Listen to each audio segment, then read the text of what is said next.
You're listening to A New Beginning with Greg Laurie, a podcast made possible by Harvest Partners, helping people everywhere know God. Visit our website and learn more about Harvest Partners at harvest.org. Friends influence one another for better and for worse. Some friends build up, others tear down. The importance of friendships can't be overstated.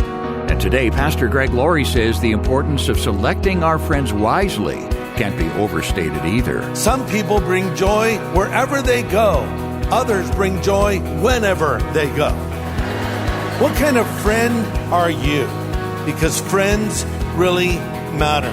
This is the day when the lost are found. This is the day for a new beginning. Amazing grace, how sweet the sound. Again you hear all the angels are singing. This is the day when life begins. God created us as social beings. We're not wired to be hermits living a reclusive, isolated lifestyle. We're built to engage with others. But whoever we engage with influences us, and we them. So there's wisdom in choosing our influencers. Today on A New Beginning, as we launch a new series on relationships, we begin with the most common relationship we all enjoy, friendship. We'll consider one of the Bible's preeminent examples of rewarding friendship. This is the day when life begins. Okay, well, we're going to look at two passages in the message today. 1 Samuel chapter 18 and John 15. 1 Samuel 18, John 15, a brand new series. The title is, Am I Doing This Right? Now listen, I don't know about you, but I'm not a mechanical person. How many of you are good mechanical people? Raise your hand up. I admire you. I admire a person that something breaks in the house and you fix it. The engine isn't working, you pop the hood, you fix it. I am clueless about these things. I walk into a hardware store, I get excited. I want to buy tools, but if I come home with tools, Kathy will be alarmed because whatever I attempt to fix will only be made worse. Years ago, when we were just starting our church, I was in my early 20s. We had a work day where everybody came out. We're going to paint the church and we're going to trim the hedges. So I got one of these hedge trimmers. I've never used one before, but it was this mechanical thing that looked cool to me. I fired it up. I'm trimming the hedge, and I wasn't paying attention, and it cut right through the electrical cord. So it just stopped. So I looked this way, I looked that way, I just set it down and walked off. Like I had nothing to do with this. And someone who saw me told me like 40 years later and told that story publicly. I thought, oh, I guess someone did see me.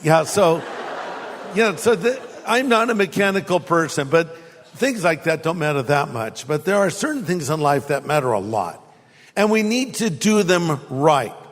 You probably all heard about the Challenger space shuttle that had an explosion on January 28, 1986. It was seen by all of the nation because there was a school teacher, the first school teacher in space, and all those little children watching in their classrooms as this thing blew up, as it was taking off. And so, of course, they wanted to figure out, why did this happen?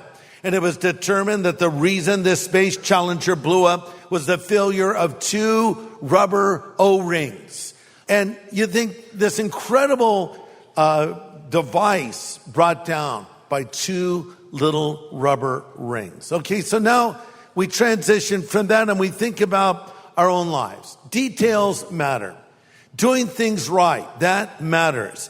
And some things you need to get exactly right. And this is a series about relationships.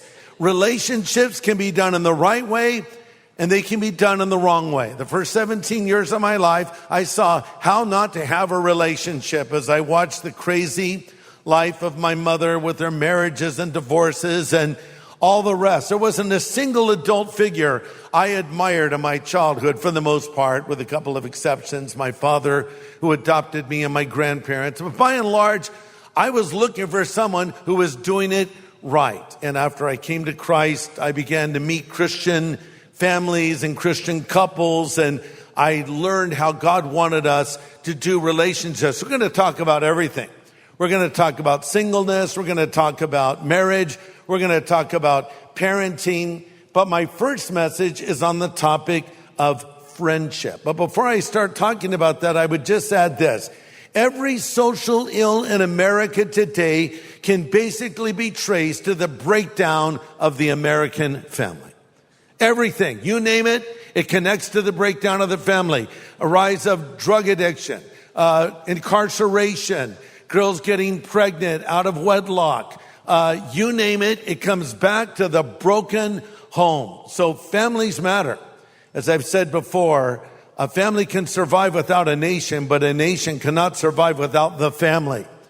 And the reason our nation has been strong is because we've looked at God's order for the family, but now we've strayed so far from that, we need to return to it again. So before I get into marriage and parenting, I want to just start with a message about friendship. Because that's where it all starts, friendship. And that applies to every one of us, single, married, young, old, friendship.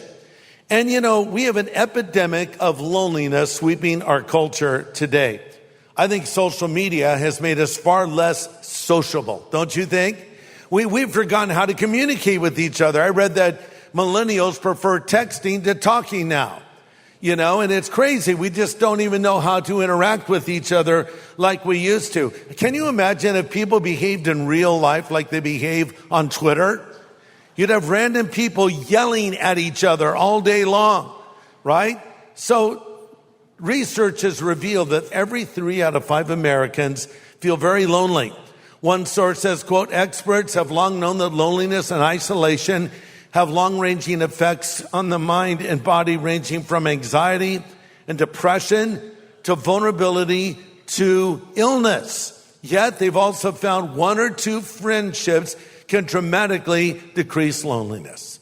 So we have this epidemic of loneliness, but a few friendships, 1 or 2, can make all the difference. There was an article on the Vox News site, and it said why friendship is different than any other relationship that we have. And it said 12% of Americans have no close friendships compared with 3% in 1990. They said we as a society have atomized working, shopping, and socializing online, and our phones have become the primary portal through which we view the outside world. Well, that's not good. We need living, breathing friends. We need people to talk to. God's wired you this way. You're not meant to do life alone. And that is why this massive, not just national, but global social experiment of shutting everything down during the days of COVID was a massive failure and catastrophe. It really was. Because we're seeing the long-term effects now on children who miss school, on people that missed interacting with one another, shutting down schools, parks, benches, even churches. And it's hurt us as a culture. So we need to interact with each other. We need to be together. Because back in the book of Genesis, God said of Adam, it is not good that man should be alone. Now, contextually, he brought Eve to Adam, but this is true just in general. Not just you need to get married, but it's just not good to be alone. Or a literal translation of that would be not good is the aloneness of man. So we need friends in our life. So what is a friend? How can you tell who a real friend is? What is a frenemy? I think we may have some frenemies, right? How do you define friendship? Well, I heard a story of 2 friends that went out camping in the woods. They were getting up in the morning for their first cup of coffee, and all of a sudden they heard a rustling in the bushes, and running toward them at full speed was a giant grizzly bear. So one of the friends started putting his running shoes on.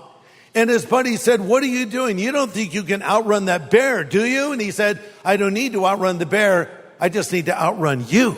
See, that's how some friends are so-called.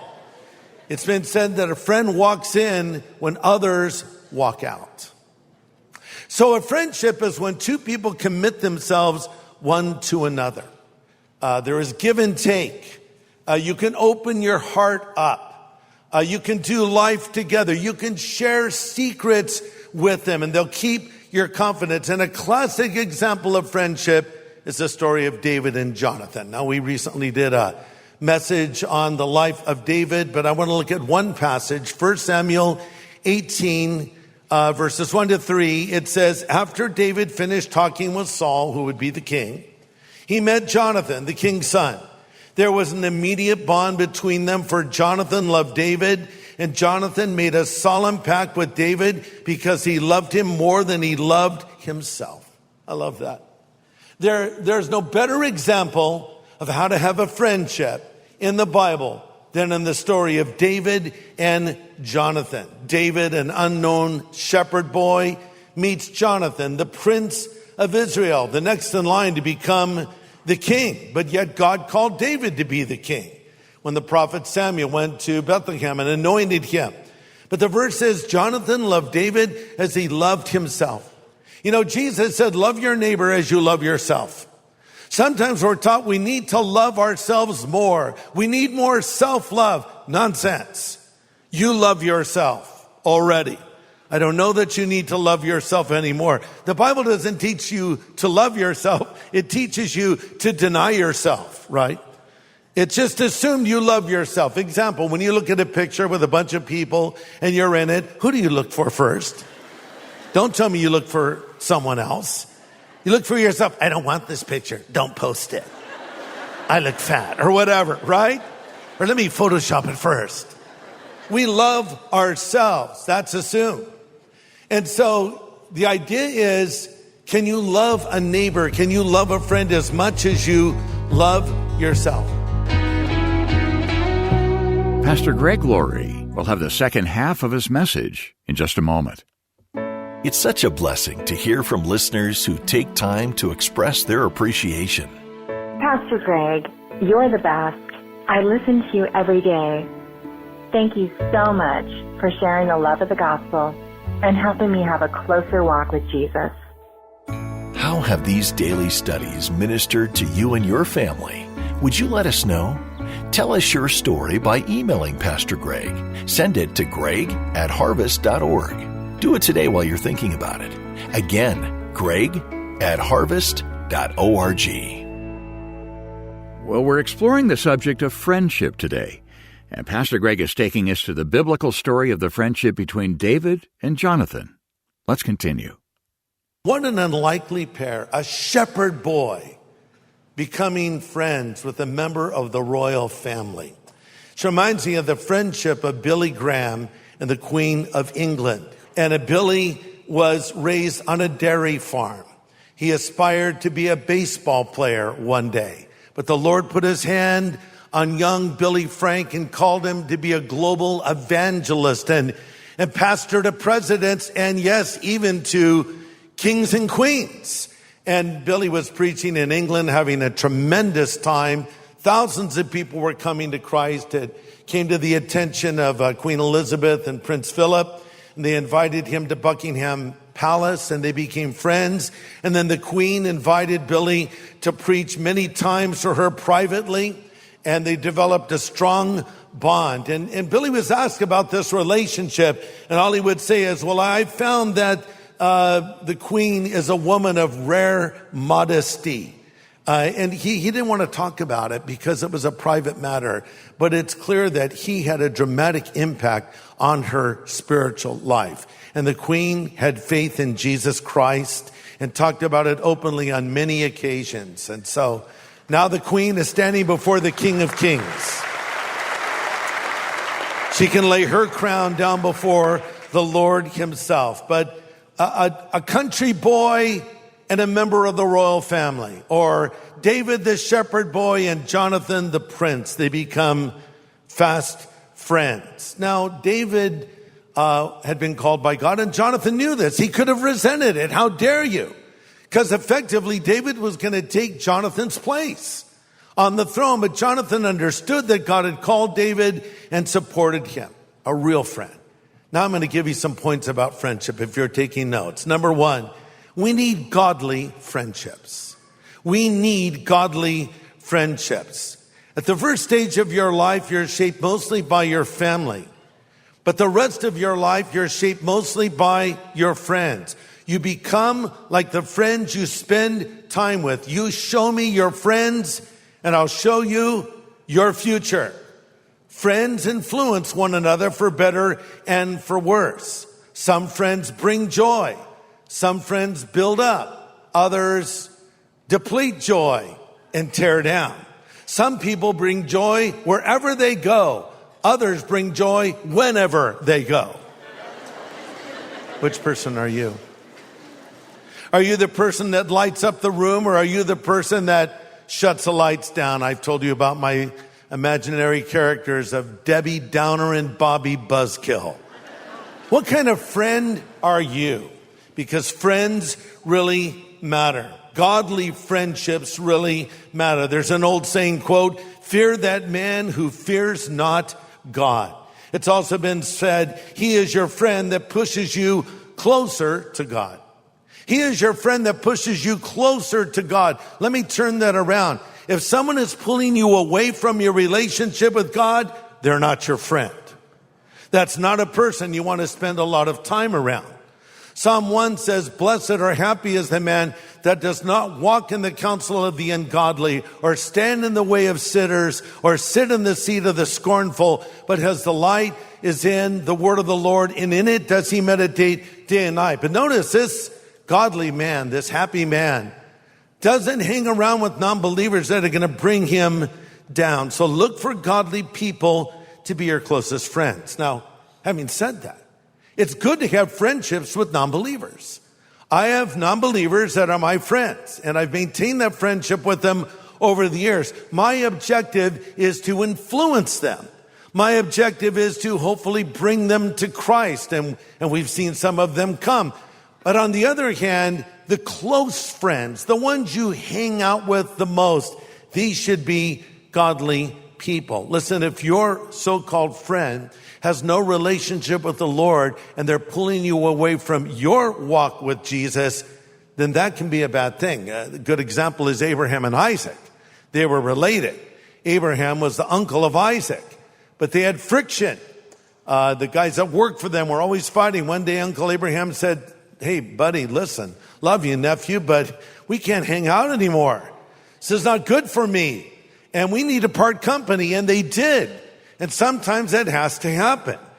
Give serious consideration to who you choose as your friends. 1 Corinthians 15:33 says, "Don't be misled. Bad company corrupts good character."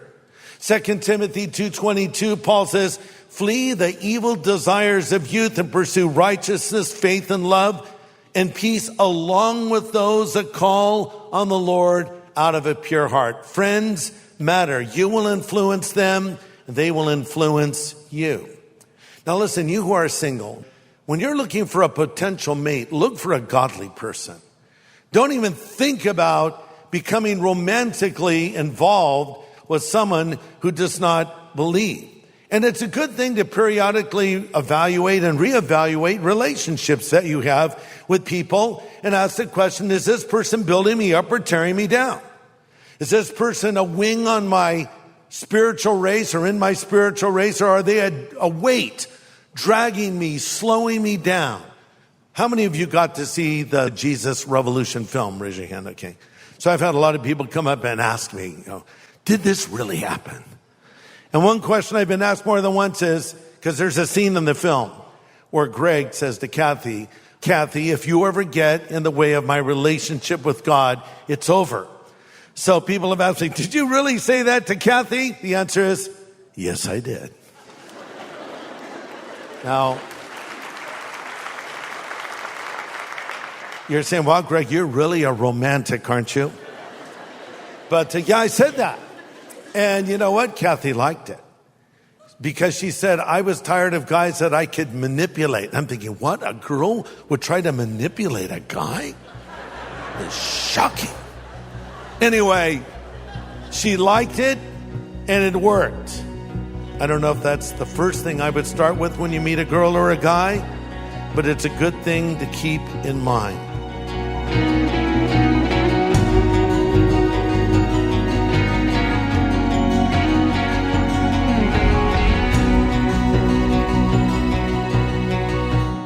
getting some good practical insights on friendship today on A New Beginning.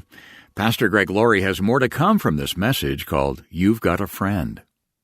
Well, it's our privilege to speak with author and theologian Randy Alcorn today about his book called Heaven... Hey, wait, you never call me author and theologian.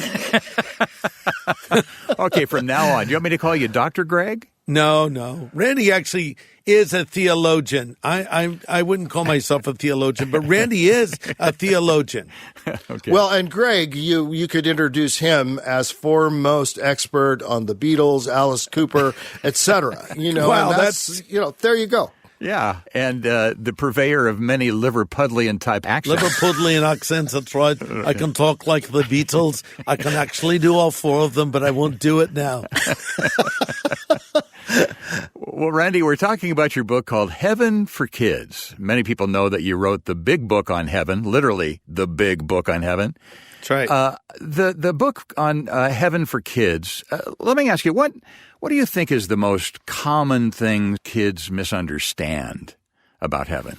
Well, I think the biggest thing is that kids often think of heaven as this completely foreign place, and a place that isn't fun, a place that is just totally solemn, or maybe it's all singing and nothing else. Mm-hmm. And to them, it's like, well, they want to get outside and go and do things and enjoy relationships and hang out with each other, and all of that. And we do as adults as well. We want to do meaningful things and even earthly things, not worldly in like a negative spiritual sense, but God made us to live on this planet. Mm-hmm. And so when kids start thinking about heaven as this place where we won't enjoy the things we enjoy here and now, then they don't want that. They like the world they live in, except they don't like the bad parts, of course. Sin and curse and death and suffering, and maybe their pet has died, or, whatever it is. And they don't want that. But they do want all the good things that bring them joy in the world. And so I think what we have to do is say, hey, exactly what you're saying is what God promises.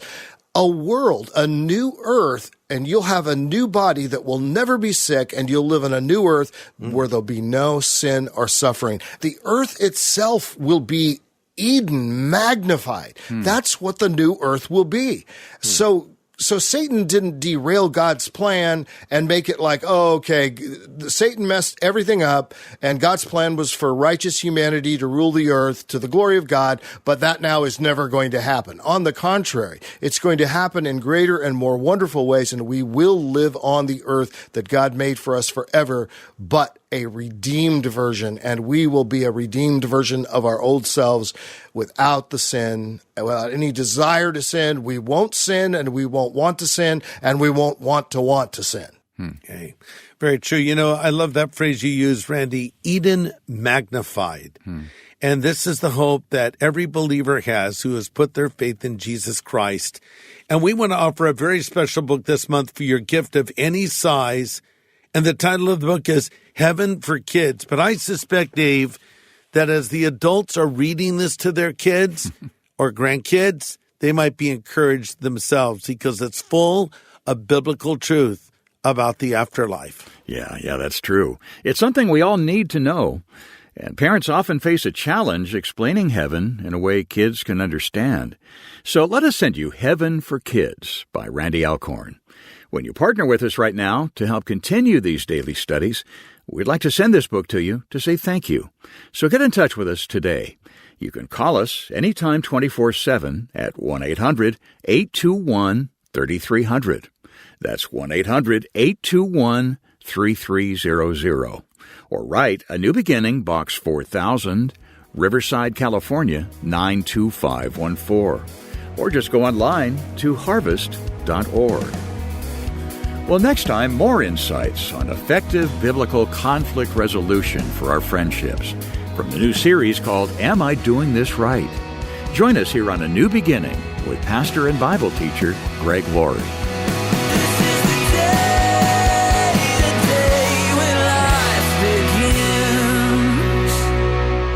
Hey, everybody, thanks for listening to this podcast. To learn more about Harvest Ministries, follow this show and consider supporting it. Just go to harvest.org.